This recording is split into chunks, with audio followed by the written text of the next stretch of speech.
So good morning again, everyone. I appreciate you being here this morning. I know you've probably got better things to be doing on a Saturday morning than sitting and listening to me. And today I picked a subject that's kind of, it's kind of timely, just beginning earnings season. And the idea of trading around earnings, as you know, there's tons and tons of things that come out. And around earnings season, you're going to get emails from groups and people and all kinds of stuff. And they're going to show you a list. Hey, we just made 100% on 10 trades. And the thing is, what they never show you is that they lost 100% on 40 or 50 trades. Because when you trade earnings and you use that wild speculation around earnings, we are just gambling because we have no idea. We really have no idea what's going to happen during an earnings report or just after an earnings report. Take Microsoft. Everyone in the room was pretty darn convinced Microsoft would report well, and they did. They reported well. The stock gapped up and sold it all back off yesterday. So you have to be really, really careful around earnings and realize that, hey, it's okay to trade earnings. It's always okay to have a little speculation from time to time to, want to take that risk.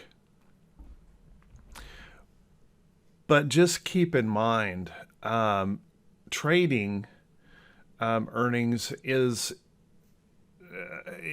just like going to Las Vegas, okay? You're putting a bet down, and your bet is, here's the thing. Everyone would like to think that every time they place a bet on earnings, it's a 50-50 chance. Now, if you just do puts and calls, okay, you got a 50-50 chance. If you do complex strategies, you have far less than a 50-50 chance. And honestly, in puts and calls, if you have high implied volatility, you're likely to have way less than a 50-50 chance because of the volatility crush. Okay?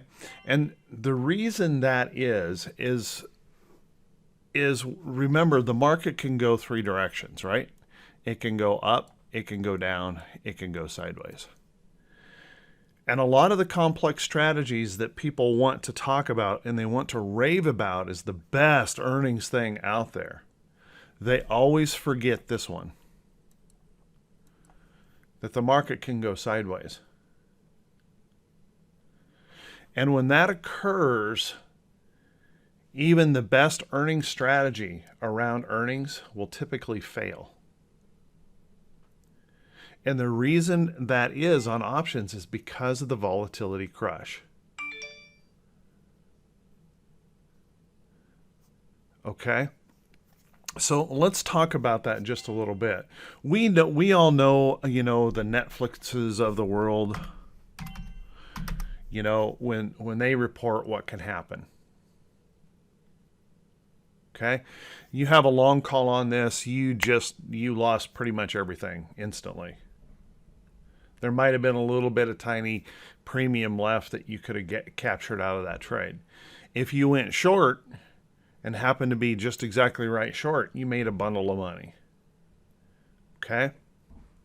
And in that trade, once again, it's essentially that 50-50 trade to make that happen. Now, I'm going to ask you guys, how many of you are exactly right on timing and direction on trades that are in standard mode, when we're just normal volatility, not around earnings, those kind of things? So think about how much difficulty is increased when we throw in that great big unknown of an earnings event. Chris. I'm with you there. So think about that when you do make that decision to trade an earnings event, that you have to have a competent plan. Don't just think, I know exactly what's going to happen. There's a lot of people here that thought they knew exactly what was going to happen with Netflix, and it didn't work out. Okay? There's a lot of people who thought they knew exactly what would happen with Microsoft, and it didn't work out. Okay? So keep that in mind anytime you plan to trade in earnings. Now, having said that, there are some strategies that people talk about all the time as great earnings trades. Okay? One of those is something they call a straddle. And you'll hear this talked about all the time, that the straddle is the greatest thing in the world. It's the best earnings thing in the world. And here's the truth. If you run some stats on straddles, in fact, I will tell you that you can go do some studies. I have never found anyone who has ever been able to have better than a 50-50 win-loss ratio on a straddle. As a matter of fact, it's closer to 30% winning ratio on a straddle. And the reason is because of the crush of implied volatility. You know, let's take Apple's coming up, and we decide we're going to trade Apple earnings. Okay? And we're looking at an Apple trade. Now, the folks who trade straddles all the time, and they're taking that big high-risk trade, hey, we're going to make a bunch of money in this. Okay? They'll take a look even at these short terms. They just want that, hey, just give me a one-day trade. I want that big move. And they look out here and they find these, they don't even pay attention to implied volatility most of the time. And they pick up what's about the most expensive trading strategy there is, and that's the straddle. Now, what is the straddle? Let me explain. I'm going to go to the August contracts here. You guys know that I'm probably not ever going to trade those weeklies unless I'm doing some really quick day trading type stuff. But a straddle is we're taking a bet and we're going to buy a long call and we're going to buy a long put. Okay? What did I do there? How did I open that up? Oh, that's what I did. There we go. Just happened to click the X here instead of the... There we go. So they take a double position, and when you look at that position, your risk profile looks like this. Okay? You can win if it goes up. You can win if it goes down. But here's the thing, it has to move enough to compensate for the volatility crush and to cover the risk or the loss, the total loss on one side.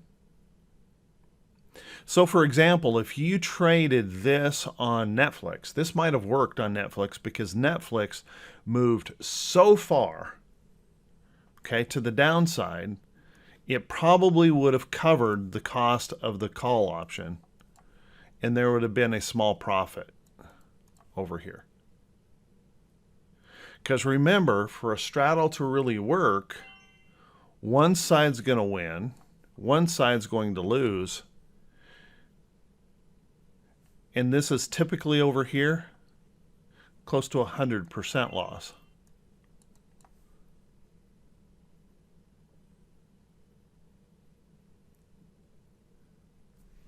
Okay? So pretty rough to be able to make those straddles work. Now, a lot of people trade them, and a lot of people like to hype these up as this is the greatest thing going. Now, you can make some money on these from time to time, and you got to be quick, okay? So, for example, you put on the straddle, the trade is perfect. The trade works just like you want it to do, and it moves a bunch. If you move quick, you might be able to jump in here and close the short side, close that put, capture a little bit of money back out of that. It's going to be a massive loss percentage-wise. And then hopefully this stock will continue to move in your direction after that gap. Then you can make some money on those. But we've all seen those trades where we get an earnings report like Microsoft. If that happened and you jumped over here and closed the put trade, the stock gaps up and then it pulls back the rest of the day, and the volatility crush happens in here, and all of a sudden you're holding a big losing trade. You lost on both sides of the position.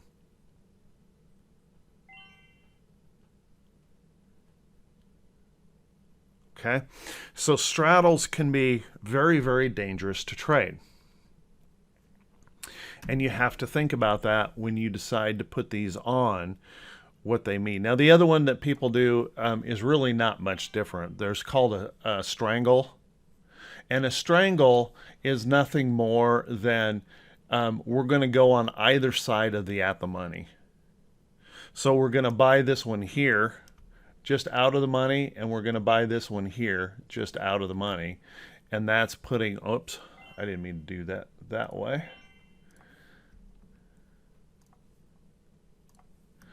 And we're going to put on a strangle. A strangle is we're on both sides. Just imagine the straddle. We're sitting right in the middle of the fence. Okay? And it's a barbed wire fence. It can get you from both sides. Consider the strangle as if you're trying to put your hands around the throat of that stock.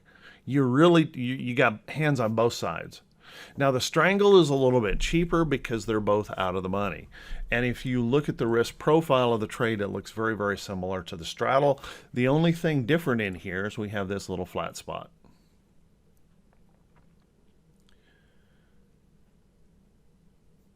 Okay, we have that little flat spot. So in these kind of trades, we have that situation where we're in pretty tough or a pretty tough to win situation. Notice that if the stock doesn't move on this trade, what's your profit? It's a loss of $960 at expiration. Because it's all we've bought both sides out of the money on both sides. It's all premium.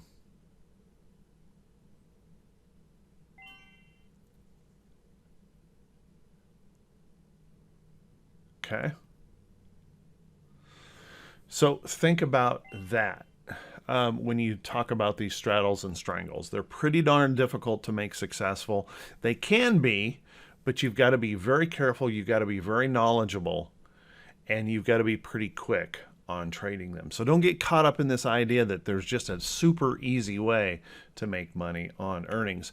Another major mistake that people will make, and we see this all the time. We see this all the time. And that is, let's assume we want to trade Apple, and we're going to, Apple's just a little bit away here on earnings, so we're not seeing a big implied in volatility. But what will happen is, look right down here. You're going to see out of the money call options being purchased up down here. And people are going to think, hey, I'm going to take a lottery ticket trade here.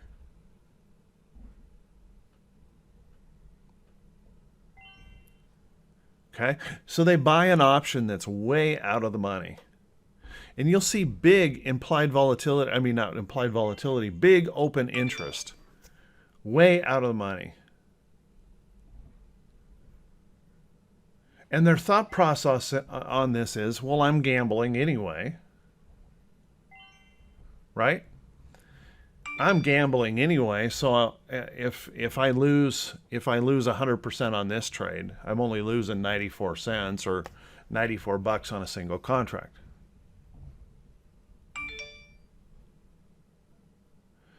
So basically, what they do is they buy either a call or a put, and you'll see it over here too.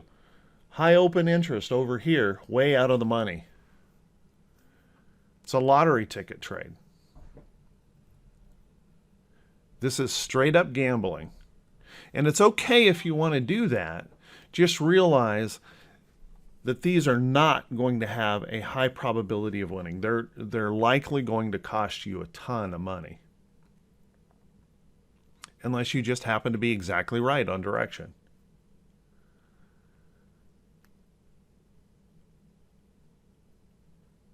Okay?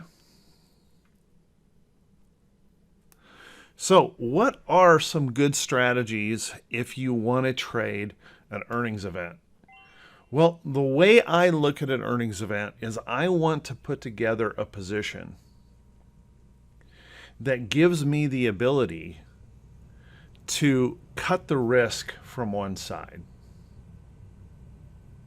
Okay? So, for example, maybe we might try what's called a broken wing butterfly. If we're looking at a broken wing butterfly, by the way, let me just draw a butterfly first. A butterfly P&L graph is going to look like this. Now let me explain the thought process around a butterfly. The idea of the butterfly is to trap the price of the stock between right here and right here. The stock anywhere in here, this can be a winning trade. Okay, so we open up a wide window of potential profit. Your maximum loss on a butterfly is always, your maximum loss is going to be even a penny below there is a maximum loss. A penny below here is a maximum loss. And it's going to be a symmetrical butterfly. It's going to be the same loss on both sides. So let's say, for example, this is at 200 bucks. This will be $200. Okay, those will be your losses. Now, the symmetrical butterfly, people will use this sometimes for earnings events, and once again, it's a speculation. And let me explain that for a second. Let's say you're bullish on the stock, and the price of the stock is setting right here. And what we're trying to do is we're bullish on the stock. We're trying to guess where the stock is going to go after earnings. Okay? Now, if you happen to be right and the stock finishes anywhere under this little TP, you just made money. Okay? If it finishes any side outside of that TP, either this side or this side, you lose money. Okay, but we open up this pretty big range in here where we could potentially win. So it's a speculation, right? We're going to speculate that, hey, if Apple reports earnings and we look at this trade and we believe it's going to be bullish, we try to guess an area out here where it's going to go. I think it's going to come up into here, and we put on a butterfly. Okay, so the butterfly trade is it's relatively simple. You would look up here and say, I'm going to pick 220 for my butterfly. Okay, you're going to sell 2 of the 220 contracts. You're going to buy 1 on the outside of that, and you can go wider. So I'm going to lay out just a standard butterfly, and oops, click that. There we go. There's your butterfly. Okay, trade, and let's throw this over here on the risk profile, and you can see there's that pattern, right? So in this butterfly, you can see if we happen to be exactly right and the price of the stock closes at expiration right here at the peak. Now, what do you think the odds of that happening? Not only did you have to guess exactly the right point, but you have to assume it's going to be there when these options expire. Exactly right there. What do you think the chances of that happening are? The odds of hitting a butterfly dead on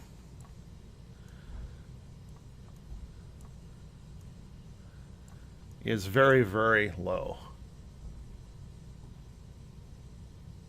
Okay? It's kind of like that Dumb and Dumber quote, 1 in a million. So you're saying there's a chance. There is a chance, but it's very, very low. Okay? Now, you can still make money on a butterfly and close it early because remember, there's if the stock is right here and moves up into this area, notice this pink line here, that would be if it moved up here today. Okay? Keep in mind that at expiration down here, we're looking at $37 loss. Over here, $37 loss. If we happen to catch this perfectly, it's a $462 win. Okay? So people will use butterflies around those earnings events, and they're trying to predict where the stock is going to be. Okay? So there is a chance. But the one thing I would say about a butterfly position, if you're careful on how you trade them, your risk out here, remember this one had a risk of $37, so your risk out here is not too rough, okay? Not too bad. So you're not risking a ton of money here on this trade, but your odds of winning on this trade are relatively low. I mean, probably in the 30% range. Because here's the thing people will focus on in a butterfly. Yeah, but I've opened up this great big range here. This is where I look at how much room I can make in here. This thing is, $10 wide. All it has to be is in here. Okay, $10 wide out of all the prices in the market. How much range is down here and how much range is up here?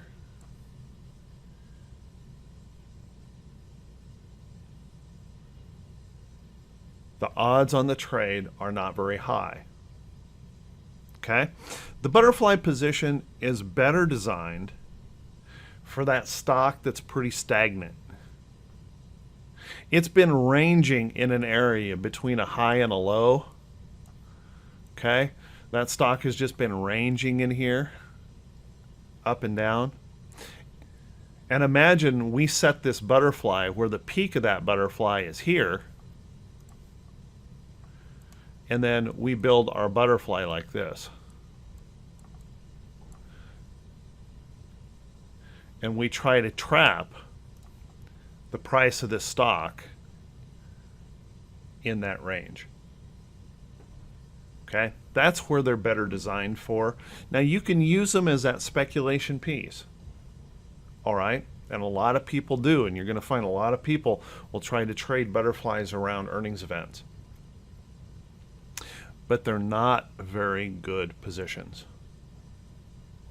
Okay? Now, what if we changed up the butterfly position? And this, I'll tell you, this is honestly one of my favorite earnings trades right here. We pick a direction in the stock. Okay? We pick a direction in the stock, and we break one of the wings of the butterfly. Okay? Now, when we do that, what we're trying to do, and what I always try to do, notice that this one right here still doesn't work all that well. Okay? Because it's a debit. All right?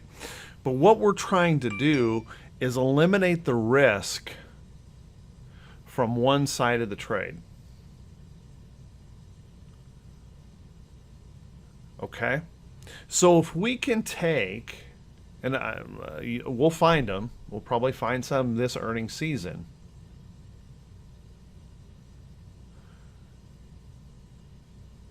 Okay. Yes, if you're going to trade that speculation butterfly NB, if you're going to trade that speculation butterfly and pick that area where you think it's going to be, the butterfly will benefit from the volatility crush, as long as the price of the stock stays trapped underneath that TP. Okay? If it falls out from underneath that center TP area, volatility crush is going to work against you. Right? So it can work for you if it's within that TP range, because that volatility crush is going to bring in the premium, right? In here, it's going to bring in that premium faster.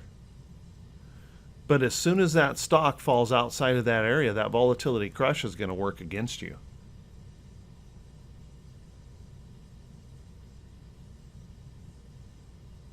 Does that make sense, NB? And people will use that statement. I've heard that a dozen times. Yeah, but you're not thinking about volatility crush. Yes, I am. But I'm thinking about volatility crush over the entire position. I'm not hoping that the volatility crush, that I'm going to be right, exactly right on the price and hold the stock in here and take advantage of the volatility crush. Because I'm narrowing my focus when I do that. We blind ourselves to the idea that, well, I've got this really wide butterfly. This has to work. No, it does not. Just try to figure out the statistics of what are the chances it finishes at one of these prices, and what are the chances it finishes at any price below there or any price above there.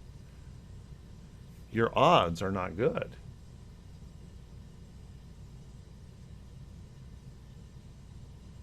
Okay? People will say, well, this is playing as the house. Well, okay. You can play as the house like this all you want and still go broke. Because if this is playing as the house, you're in trouble, because the odds are never in your favor here.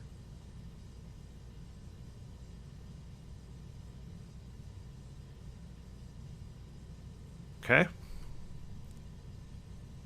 Well, I'm gonna stay away from the discussion of iron butterflies and iron condors and stuff like that, because they're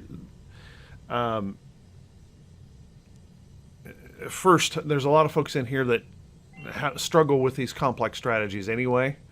I will take a dedicated class, and we'll talk about an iron butterfly, okay?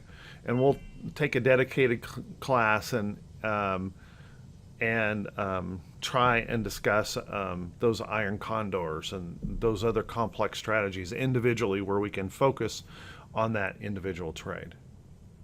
Okay? Now, the broken wing butterfly, what we're trying to do in the broken wing butterfly is we're trying to bring in a credit. So if we put this trade on, you can see I broke this wing. It was at a 215. I went to 210. Here, let me go back to 215.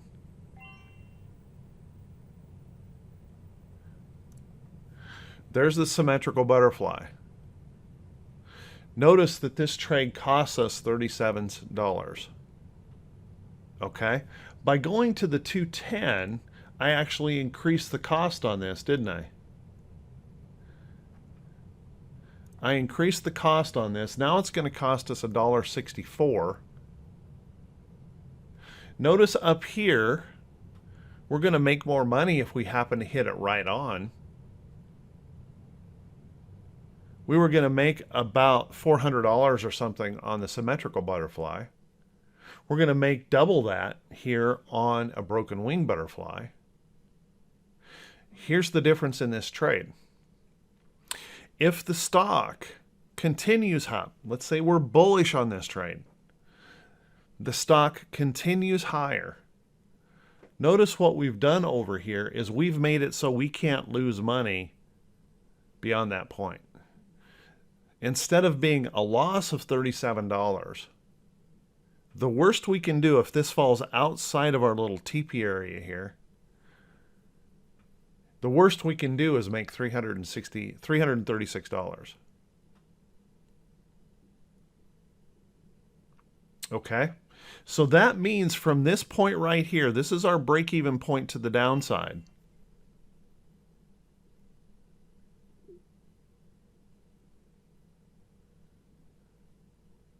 Okay? That's our break-even point to the downside. So think about the odds of this trade. The odds of this trade says anything from here and above, we can make money.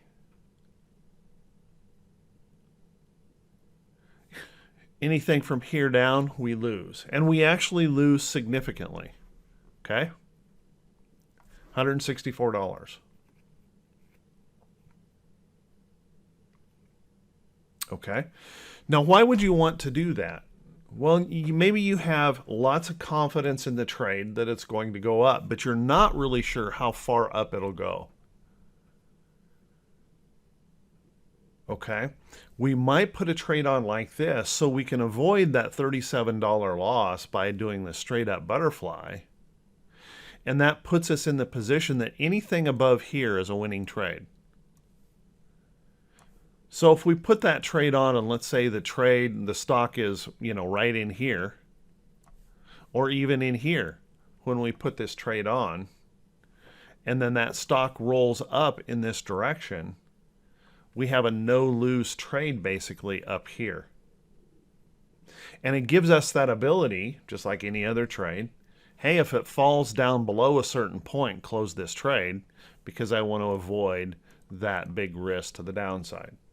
Okay, so it turns the butterfly, which is a naturally kind of a consolidating, trapping a stock in a price. Okay.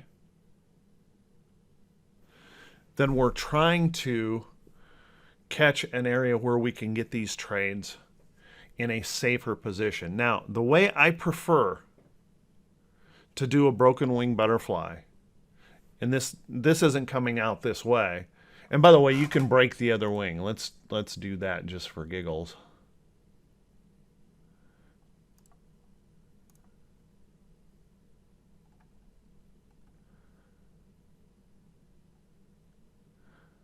Huh, we don't have a 235. Weird. So we can break the other wing on this trade, and you can see on this side, this is a debit of only 10 cents. So if we believe the stock is going to go down, or go up, we can take this trade for some upside movement. This one doesn't work at all because there should be a 235. There's not a 235 currently listed here. But this blocks any risk to the downside. You can see a maximum loss, no matter how far it goes down, is $10. And that's what I'm trying to do. Whenever I put one of these on, I want to put on the trade that puts me in a situation where I have cut off the risk to the downside to a great extent, okay? Somewhere where I can lower that cost to the downside. Now, what I want to do is I want to try to put on a trade where I get a credit or as close to zero as possible. Okay, where you find that butterfly, and it might look something like this.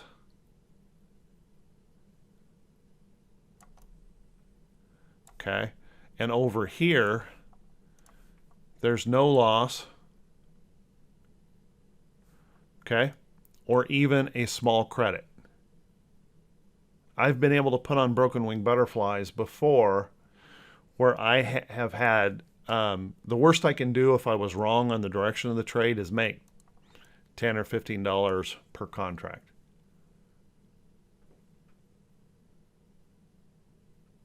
If I'm wrong. Okay?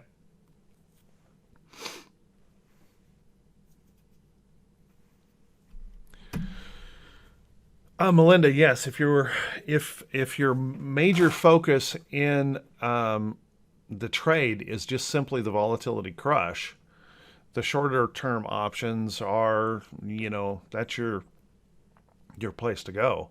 But just remember, in those shorter term options, Melinda, and this is the mistake that people make all the time. If you trade a weekly option, okay, and I don't care what strategy you choose, if you trade, let's throw up just a straight call. We're going to throw up a straight call on here. If you trade, and I'm going to put stock prices here. There's 5 days left on this trade. And you trade this around earnings, and you're wrong on direction, meaning the stock doesn't come up here. It doesn't come up. It may not even have to go down. It doesn't even go down. It stays right here. You lose. And the problem with the short-term option is there's no way to correct it. There's nothing you can do because there's no time left.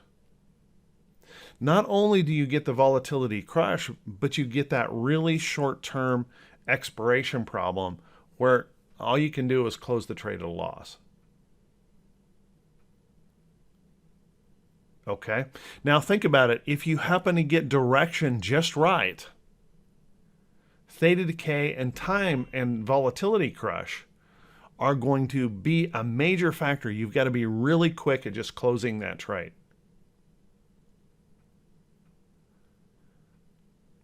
So here's the thing on this, Melinda. Again, it goes back to that question. How many times in your trading have you been exactly right on timing and direction? And you throw in the uncertainty of an earnings event, nobody can ever convince me that they can even do that with even a 50% accuracy on the short-term options.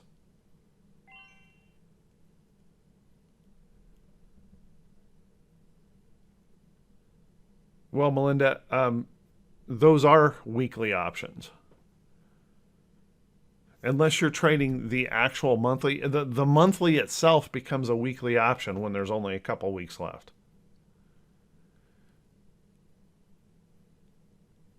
You're in massive theta decay at that point. And around an earnings event, they are absolutely dangerous.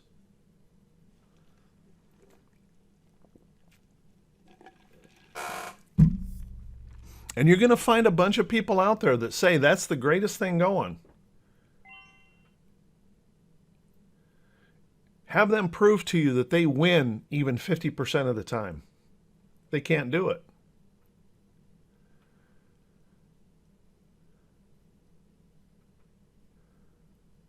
They can't do it. And what Chris had just mentioned there is, yes, you buy an option 2 weeks out, heading into earnings, implied volatility continues to go up until the earnings event. So it can actually be working against you as you're heading into the event.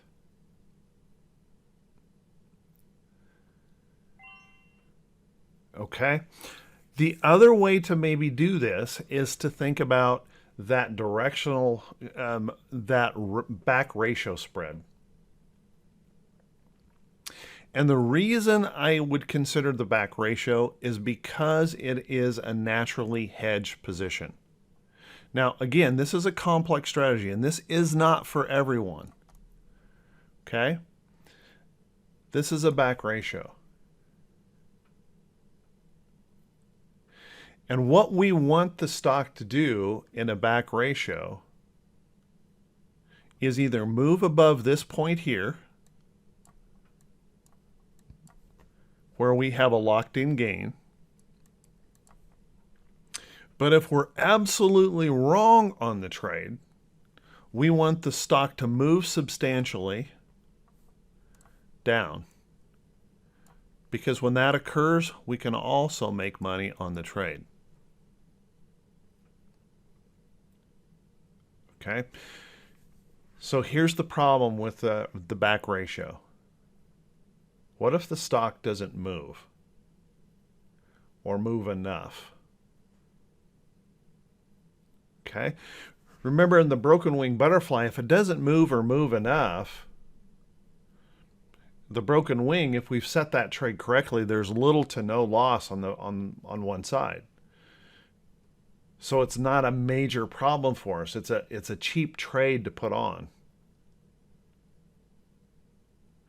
The ratio spread, if this doesn't move enough or move very much, the maximum risk of the trade is right here at expiration.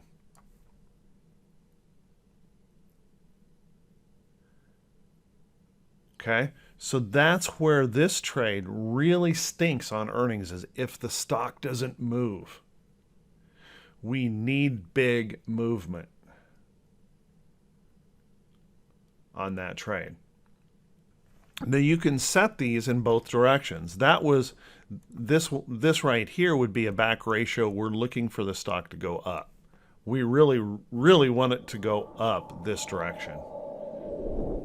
And this flat area here is the premium that we've collected putting on the trade. Okay, so what that means is there's going to be a break-even point set in here, and it's going to say we can't lose on this trade anything above this point.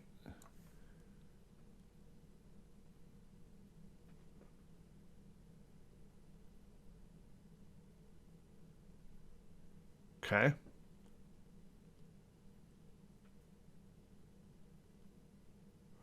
Well, I mean, here's an example. We did that Microsoft. I wanted to show you that one. Here's that Microsoft trade. Were we exactly right on the direction of Microsoft at earnings?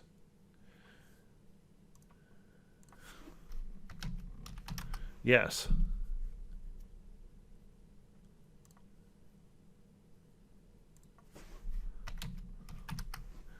We had it right. Stock moved up. But we're losing money on this trade now because the stock moved up and immediately started to pull back. Okay, so yesterday morning, this trade had a $91 profit in it. Okay, the maximum profit in this trade is if it stays above 140, gets above 140, stays up there, it makes $296. But here's the cool thing about this back ratio. The stock popped up and pulled back, and what's our loss in this trade? $23. And the reason that is the case is because this trade is naturally hedged. Because we have that element. If this were to completely fall and come down in here, notice we make money on the downside. If it falls substantially, we can make a bucket load of money to the downside. Once again, the culprit in this trade is if this stock doesn't move. This stock doesn't move up or doesn't move down. Well, it moves down some. Right in here, a maximum loss is $700. But see this purple? This purple line right here is our decay, our current in that trade. So if the stock were to move down here on Monday, all the way down to here, our max loss is 126. It actually starts to improve if it moves further down. If the stock corrects and starts moving up, notice that we suddenly start staying in profit and we keep moving up. So our break-even point on the upside initially is right here. We're very close to our break-even point at expiration. Notice if the stock stays right here at expiration, what do we make? We're even on the trade. We're flat.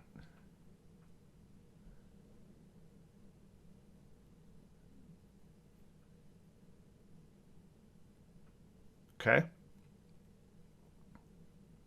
So it all depends, T, on, and questions like that are always hard for me to answer because you honestly can't answer it until you see what the stock's doing.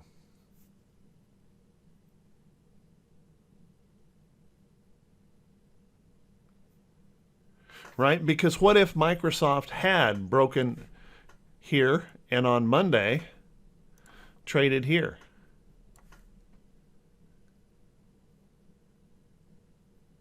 Well, do we want to close that then? If the stock moves in our direction and stays positive, do we want to close that?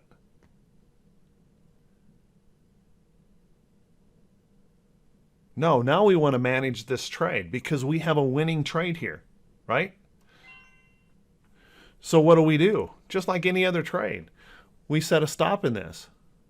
We set a stop and say close the trade if it falls below here. Close the trade if it falls below here. And we want to manage this trade in our direction up because we're winning on the position.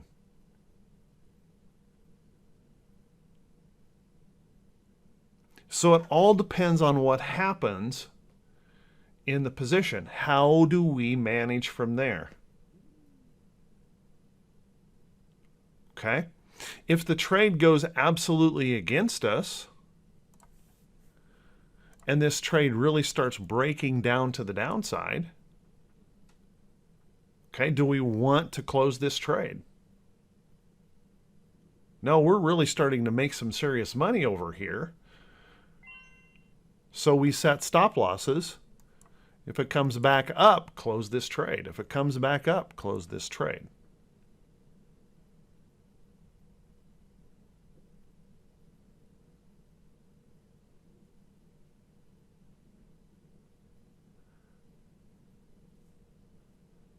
Okay? So these can be pretty handy in that earnings situation if you feel that you have a directional sense of where the market is going to go. No, you're welcome. You're welcome. So if you feel like, hey, the stock has been bullish, it's looking really good, I have a feeling that this stock is going to go up, you can put on these trades. Now remember, there's a full class on ratio spreads on the members webpage under e-learning archives. In fact, there's 2 of them. Okay? So today wasn't to talk about necessarily how to teach you how to do this trade,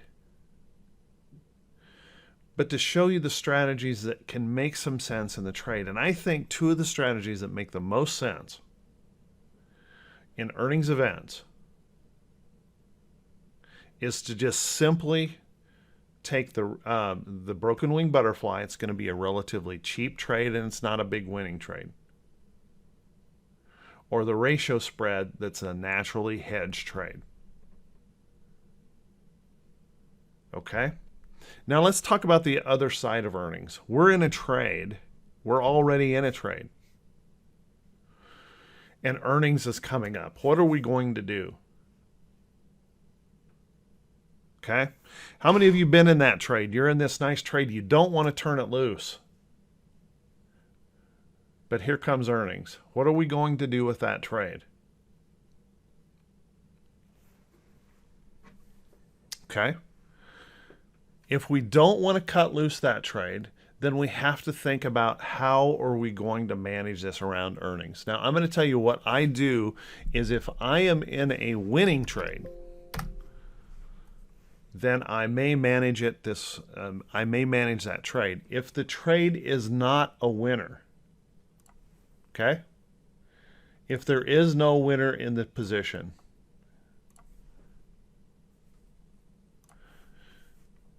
I'm going to close the trade.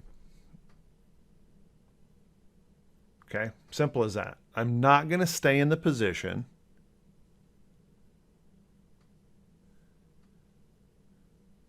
if I don't think that trade has a potential of profit held in it. No. I have to have a profit in a trade to hold it through earnings.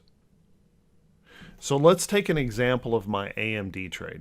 AMD's got earnings coming up, right? So far in AMD, I'm up 100%. on the position. So I have a nice profit in here for cushion, right?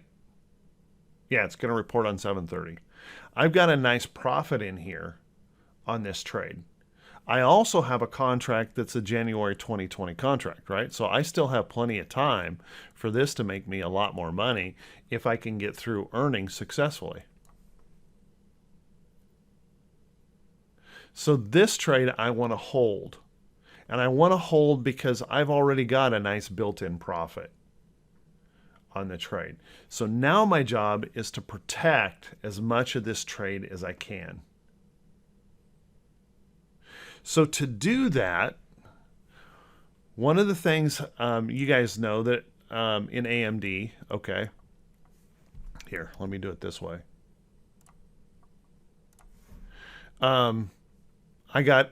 Let's say I got into the trade here and the stock is here. So my entry into the trade is here. Currently the stock is here. And I have a short strike up here against the trade. Okay. Earnings are tomorrow on this position. So what I'm going to do is I'm going to close this trade. If you think about it logically, why would you have a short strike that capture potential upside win on the trade if you're going to hold it into earnings? If you believe the stock is bullish and you're bullish enough to hold the long trade, why cap the potential of the earnings report? So I want to close this trade in case that stock really wants to go up and I can capture all of the gains in that position. Now, to protect the profit in this trade, I need to consider a stop loss.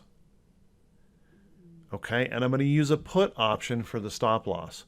So I'm going to go out and I'm going to look for an option. Now, typically, I'm not going to use the short-term option. Okay, now why would I use a short-term option when the implied volatility is really high? Because those short-term options you're going to pay up a lot for that put because of the implied volatility. So what I'll do is often I'll look even into the front month. I'll go out 30, 45 plus days to get my put because I avoid the volatility crush. You may have a 70% implied volatility on that short-term option. Okay, IV. But my front month, 45 days out, I have an implied volatility of 30. Okay. Now what that gives me is the ability to manage this trade a little bit better. This option obviously is going to have a massive volatility crush. This option, almost none. So it gives me more time to manage the position without too much risk in the trade. Does that make sense, guys? So then I'm going to look at the place in here. Where do I want to cut off the potential downside of this trade? Let's say I've got 10 contracts on this position.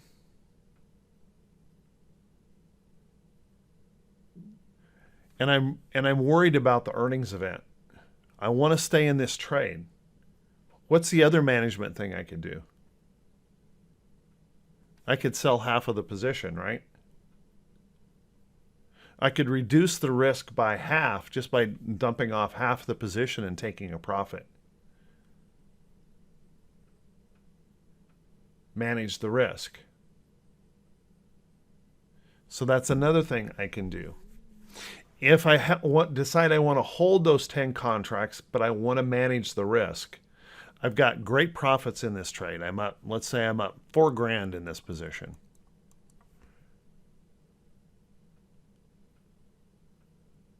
I come over here, and by the way, if this is just one contract, you're at $400. All right, so don't get hung up on the 10. And you're at one contract, you're up $400.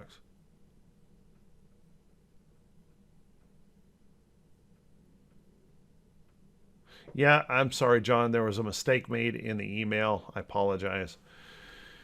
This is being recorded, so And I do have to keep this relatively short today. I've got to drive to Lincoln today to move my son. Got a new apartment, so. But this will be posted later. Okay. So what I'm going to do is I'm going to look for a put option where I want to cut off the loss of this trade. If this stock were to pull back, I want to buy a put option to protect the trade. If I have 10 contracts, I'm going to cover 10 contracts. I'm going to buy put options to protect those 10 contracts. Okay, so let's take a look at AMD. AMD, I'm up 100% in the trade. I'm just, feeling great about the position. Everything is perfect. Everything is wonderful. Great profits in the trade. And I've decided I want to hold it through earnings. So I'm going to come over here and I'm going to look at the open interest. I mean the implied volatility. Now, implied volatility will change considerably here as we get closer and closer to the earnings event. Notice that the implied volatility over the course of all of the options is somewhere around 50%. Okay. This option right here is already at 60%. And we still have another 10 days till earnings. This is going to go up substantially. So I'm going to look out here and I'm going to try to find an option where I don't have that massive increase of implied volatility in it. Okay? I might have to go all the way to the October to do that. I'm going to open up that trade and I'm going to say, where am I willing to cut off this trade?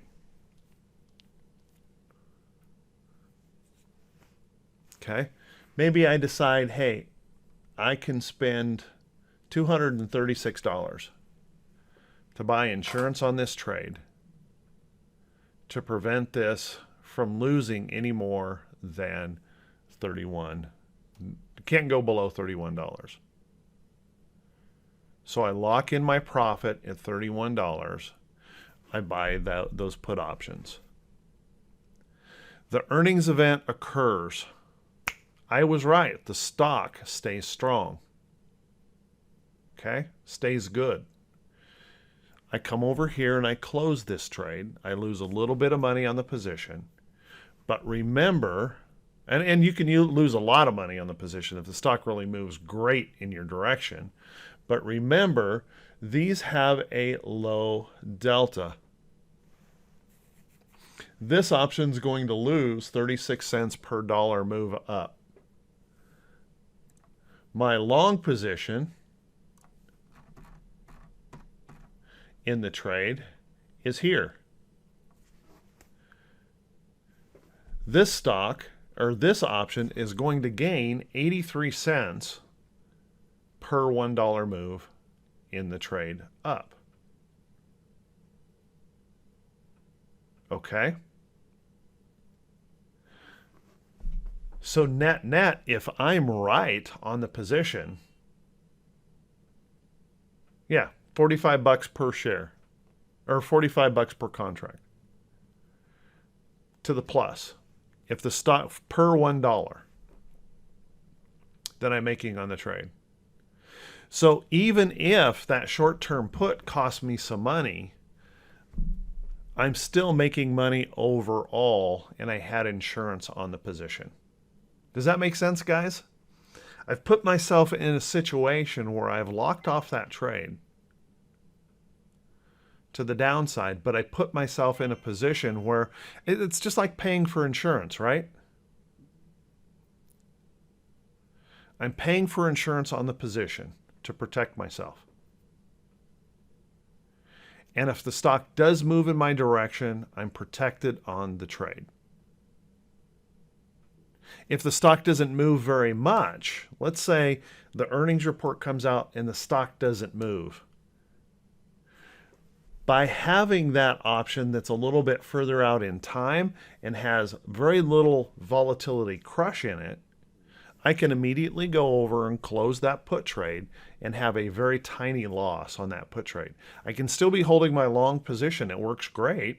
The stock just didn't move very much on earnings. It didn't break down. It didn't do anything. So I go ahead and do that, and then I would immediately look at selling a call against the trade to bring in some additional premium.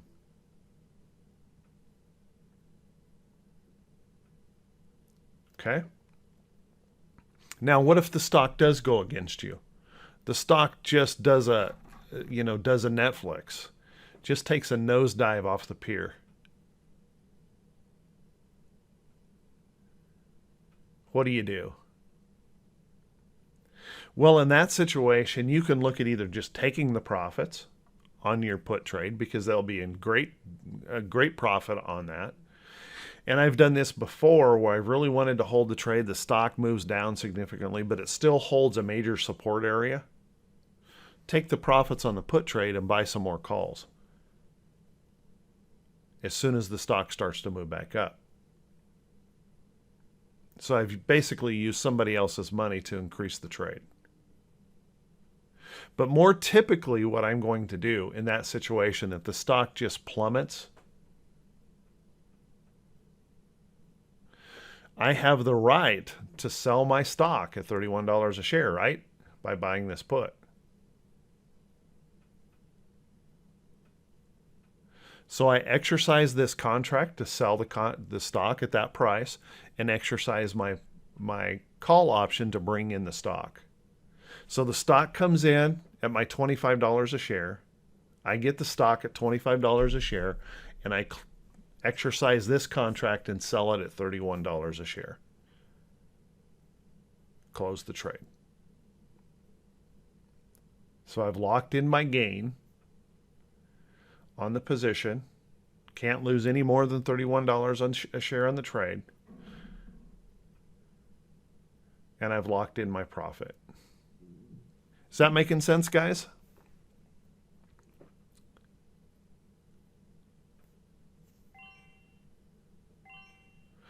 Now, the reason this works, and I'm okay with this, is because I already have a profit in this. Would I do this? Does it make sense to do this on a trade where you don't have a profit?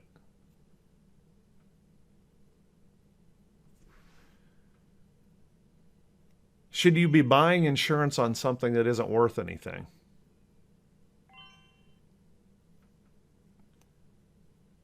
Yeah, the answer is no. So if you're in a position and it has no money in it, it's not worth anything, the best course of action at earnings is to close the trade. Don't gamble on that position. Close the trade.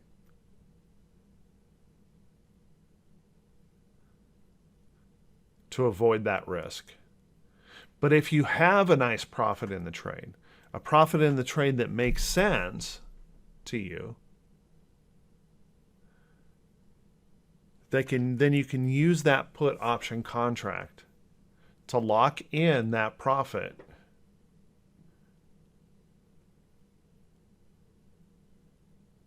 Protect that downside move. And by the way, it's a perfect stop loss, right? It's the perfect stop loss. Put options are the perfect stop loss. Stock can't gap through an option.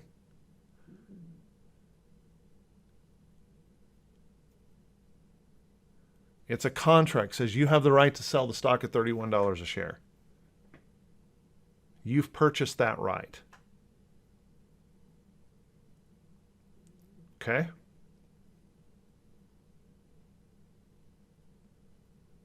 So you just close the trade. And then you're good to go on the position. You've made money, you've locked in. If the stock does move in your direction, because you're deep in the money on your deltas in the long put or in the long call, and your short put is out of the money in deltas, if the stock moves up, you should still be net winner on the trade. If the stock doesn't move, by using that option that doesn't have a really high implied volatility, you can close the trade with very little cost and you were able to sleep at night holding that trade in the position, okay, for that earnings event. So I hope that makes sense, guys. And we'll talk about this stuff. I don't want you to think that this is the end, okay? If you have questions on this stuff, didn't quite get it, watch the video again and ask the questions during the live session during the week. We'll go over this stuff. You know, this isn't the end, okay? We're always here to talk about these things. So if well, with me, I can tell you, for me, it took me a long time to get this stuff really figured out, where I understood what I was doing in the trade. I could kind of pick up on the concept, but then the actual application was a lot more difficult for me to figure out.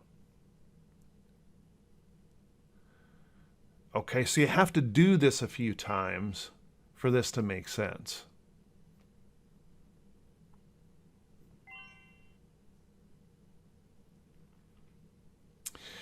Bill, it can be anything. Usually within a couple of weeks of earnings, you'll start to see a little tick up in implied volatility. It's people speculating on what's going to happen.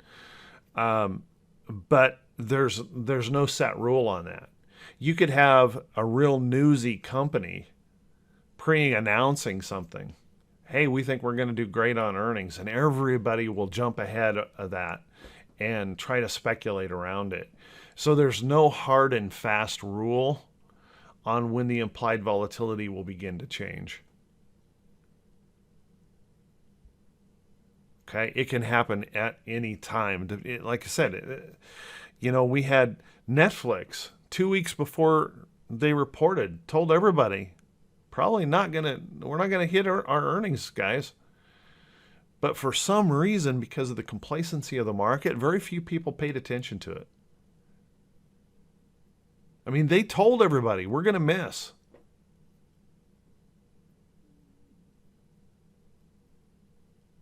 So it all depends. And you'd have thought volatility in Netflix would have spiked at that point, but it didn't. Everyone just shook it off as like, the market's too bullish. This has got to go up. No, it doesn't. So you just never know, and you have to always keep an eye on that implied volatility. Okay, always keep an eye. All right. Well, hey guys, I want to thank you for being here this morning. I appreciate it. I apologize that there was a typo in the email that went out. Just know, guys, and it's always been since the beginning of RWO, and will always be through the end of RWO. At least at this point, I don't see anything changing. It's always been and always will be at 10 a.m. Eastern Time. Okay? So there was a typo, a mistake. Donna caught that mistake and is fixing it. So I apologize if that messed you up. It certainly wasn't intentional. Okay? Just an honest mistake. When we turn out all of this material and all this content, mistakes happen from time to time. So thank you guys for being here. I truly, truly appreciate it. Hey, I want to ask for everyone, get out there and enjoy this weekend. It cooled off here. We're only supposed to be 81 today. The heat index will still be up there pretty high because our humidity is high, but nice to have it finally cooling off just a little bit. It was brutal yesterday. Oh my gosh, it was brutal here. So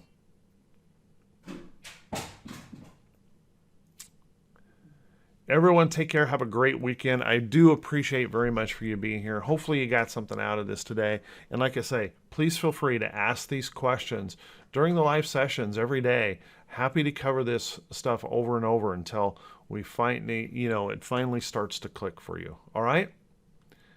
Thank you, guys. Take care. And we'll talk to you soon.